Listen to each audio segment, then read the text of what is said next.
Bem-vindo a mais uma conversa, espero que você esteja bem. Nesse vídeo eu quero te conduzir numa reflexão muito importante, mas desconfortável. Hoje eu quero te apresentar 4 comportamentos que parecem doenças emocionais, mas que no fundo são pecados não confessados que está adoecendo a vida de muitas pessoas. Por que você acha que existem pessoas que estão anos e anos fazendo terapia, já passou por vários terapeutas, por vários psicólogos, continuam tomando medicação e não cura? Você já parou para se perguntar se o que você está sentindo, se é um problema emocional ou se no fundo tem algo mais profundo que está adoecendo a sua vida ou está adoecendo a maioria da população mundial? Eu sou terapeuta e no meu atendimento eu tenho observado que muitas pessoas estão tentando tratar com terapia o que na verdade são pecados não confessados. Tem gente tentando tratar ansiedade e depressão quando na verdade o que ele carrega é um excesso de culpa, de problemas que ele não resolveu na sua vida e que está manifestando como ansiedade, como depressão e como outro comportamento, mas que na verdade não é uma doença emocional, mas é um fruto de pecado não confessado. Tem pessoas que estão vivendo em crise espiritual e quando chega no atendimento terapêutico e você vai observando, acompanhando a pessoa, você percebe que o que está travando a vida da pessoa não é um problema emocional, mas é comportamentos que nunca foram confrontados na vida dessas pessoas. Muitos cristãos não sabem que quando você aceita Jesus, o teu corpo ele torna templo do Espírito Santo. Então há um desejo ardente na sua vida como um todo de andar em santidade. E quando o pecado está dominando a sua vida, então um grito da sua alma que leva você a ter muitos problemas. Então presta atenção, se você aceitou Jesus, o seu corpo ele clama pela santidade. E quando você não entende isso e vive muitas vezes no pecado, você acaba contraindo doenças e problemas que você nem sabe explicar. Por isso que existem pessoas com sensação de vazio, falta de propósito e falta de sentido na vida. Hoje eu quero, através dessa reflexão, te ajudar a perceber que existem 4 comportamentos que parecem doenças emocionais, mas no fundo são pecados não confessados que estão adoecendo a sua vida e bloqueando o fluir da vida de Deus dentro de você. Nós vivemos numa época em que muitas pessoas estão espiritualizando traumas, mas ao mesmo tempo muitos cristãos estão psicologizando o pecado. Então preste atenção, nem tudo é problema emocional, nem tudo é espiritual. Então é preciso discernimento para nós entendermos o que de fato está nos adoecendo. Por quê? Observa, se você tem um problema de pecado não confessado, não tem psicólogo, não tem terapeuta, não tem medicação que vai resolver esse problema. Esse é um problema que se resolve no altar de Deus, aos pés da cruz. E é isso que eu quero te ajudar a entender. Então preste atenção ao primeiro comportamento que parece uma doença, mas na verdade é um pecado não confessado. Por exemplo, a dor de querer ser o que você não é. Vivemos numa sociedade onde todo mundo quer aparecer, onde nós usamos as redes sociais, aonde nós vamos, nós queremos ser o que nós não somos. Isso chama pecado da cobiça.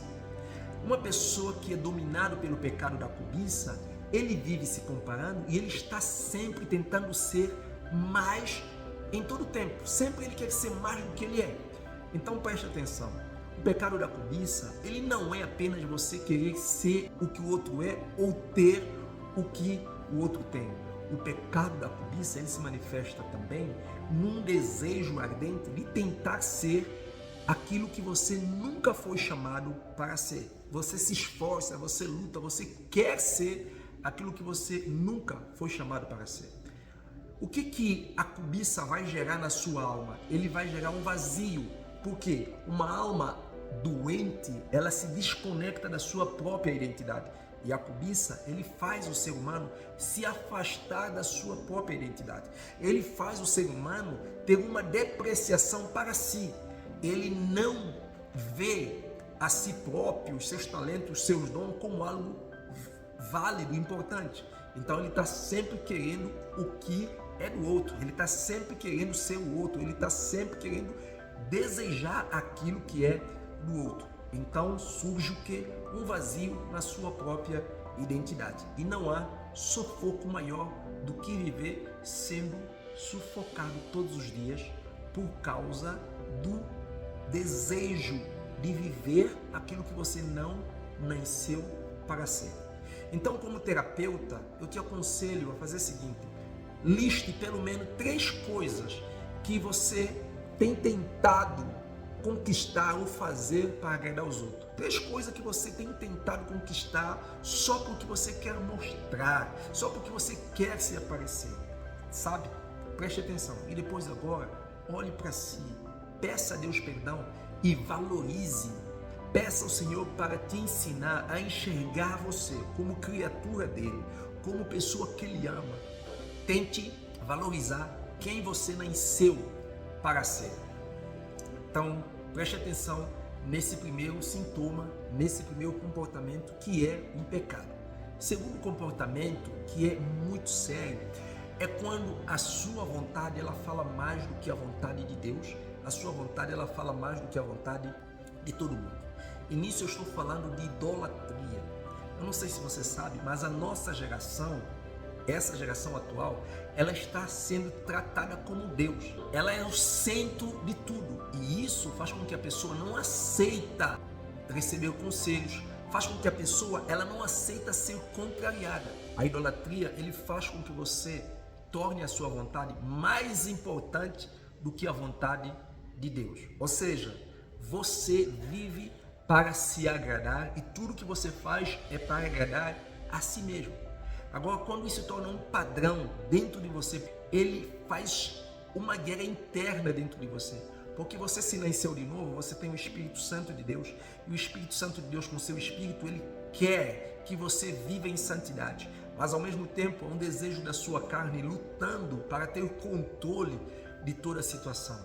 E aí começa uma frustração tremenda na sua vida. E você fica pensando que você está tendo algum transtorno. Mas na verdade o que você tem é um pecado que você não confessou. É ser idólatra. É achar que você é mais importante do que todo mundo. É você fazer com que a sua vontade, o que você quer, é mais importante do que todas as pessoas. Isso faz com que você se sinta muitas vezes só. Por quê? Porque você sempre vai entender e vai interpretar que as pessoas sempre estão contrariando você. Na verdade, as pessoas não estão te contrariando. Na verdade, você se tornou o seu próprio Deus e aí você quer controlar tudo em todo tempo. Por isso, você se frustra. Qual conselho eu dou para você como cristão, como terapeuta? Faça um jejum de controle. O que é isso, sabe? Durante 7 dias, decida o seguinte: eu vou deixar Deus controlar minha vida. Durante 7 dias, tenta prestar atenção mais ao que os outros vão falar para você. Considere com carinho, considere com amor o que outras pessoas vão dando você como dica, como feedback, e vai moldando de acordo com a palavra de Deus. Não é que você tem que aceitar tudo, mas a Bíblia é um livro maravilhoso. Nosso Pai nos educa a vivermos dessa maneira. Ele fala: avalie tudo, mas retenha o bom, retenha o que é bem. Você tem o Espírito Santo. Deus quer restaurar a sua vida. Então, a partir de hoje, seja mais sensível. Ouça o que os outros têm para te dizer. Avalie se é bom e agora tome decisão. Não vive resistindo, não vive se contrariando, mas busque a direção de Deus para a sua vida. Não seja um idólatra, porque o pecado da idolatria, ele te afasta de Deus, ele te afasta do próximo e ele te faz abraçar o próprio capeta, certo? Se livre da idolatria. Terceira atitude que eu quero falar com você, que parece doenças emocionais, mas é um pecado que está adoecendo a sua alma, é quando o seu corpo é usado como fuga. Ou seja, quando a sua alma, ele usa o seu corpo como meio de silenciar a sua dor. E aqui eu estou falando sobre imoralidade. A imoralidade é uma busca, sabe, de alívio do prazer, mesmo sabendo que isso é pecado. A imoralidade se manifesta no dia a dia através da maneira como você veste para seduzir as pessoas, imoral. Você está toda hora indo para Facebook, Instagram, mídias sociais, olhando homem pelado, olhando mulher pelada. Isso é imoralidade. A imoralidade, ele domina a sua alma de tal maneira que ele leva o seu corpo a desejar, seja vendo, seja pensando nisso ou seja praticando isso. Então é quando a sua alma, ela usa o seu corpo para silenciar a frustração, o vício que está dominando o seu peito. Isso é pecado. A Bíblia diz que o nosso corpo é templo do Espírito Santo e não uma válvula de escape. Então, o que fazer? A prática terapêutica para isso é exatamente: primeiro, confesse a Deus esse pecado. Segundo, reconheça as áreas onde você tem pecado. Se é através de mídias sociais, se é indo todos os dias para a academia, se é realmente a companhia onde você está, se é a maneira como você está vestindo. Então se vigia e peça a Deus que te dê domínio próprio. Mas a primeira saída é reconhecer que você está sendo dominado por um pecado que realmente está fazendo o seu corpo tendo esses comportamentos. Que Deus realmente te dê graça para se libertar desse tipo de pensamento que é pecaminoso. O quarto e último comportamento que parece doença emocional, mas é um pecado oculto, é exatamente aquela língua doente. A língua doente é uma língua que só murmura. A murmuração é confissão negativa, a murmuração é crítica disfarçada de boa opinião. Presta atenção, língua doente, ela adoece o corpo. Não tem como você ter um ambiente leve, viver uma vida leve, quando você tem uma língua pesada.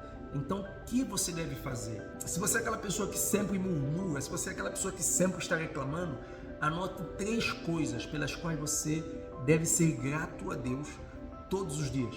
E ao levantar, leia isso. Quando você está diante de uma situação que te faz murmurar ou que você murmure, o que você faz? Não precisa, sabe, se frustrar.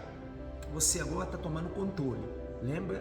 Confesse. E repita essas 3 coisas que você tomou como propósito de lembrar, que são motivos que você tem para agradecer a Deus na sua vida. Então faça um jejum de 7 dias sem reclamação. Conclusão, eu espero que você entendeu até agora e já consegue discernir se o que está te adoecendo é um problema emocional ou pecado não confessado. O que eu quero que você leve dessa conversa é que nem tudo é doença emocional, certo? Algumas dores são fruto de hábitos espirituais adoecidos. Deus, ele não te confronta para te condenar, mas ele te confronta para te curar. Se você percebeu algum desses padrões fazendo parte da sua vida, eu quero que você não se culpe por isso, mas também não ignore. Bem, se esse vídeo falou ao seu coração, comente aqui, compartilhe esse vídeo com o maior número de pessoas. E se você não me segue nesse canal, então você é convidado agora a nos seguir através desse canal. Deus te abençoe e eu te espero na nossa próxima conversa. Lembra, nem toda dor é doença, mas algumas dores são um grito de uma alma pedindo pela santidade.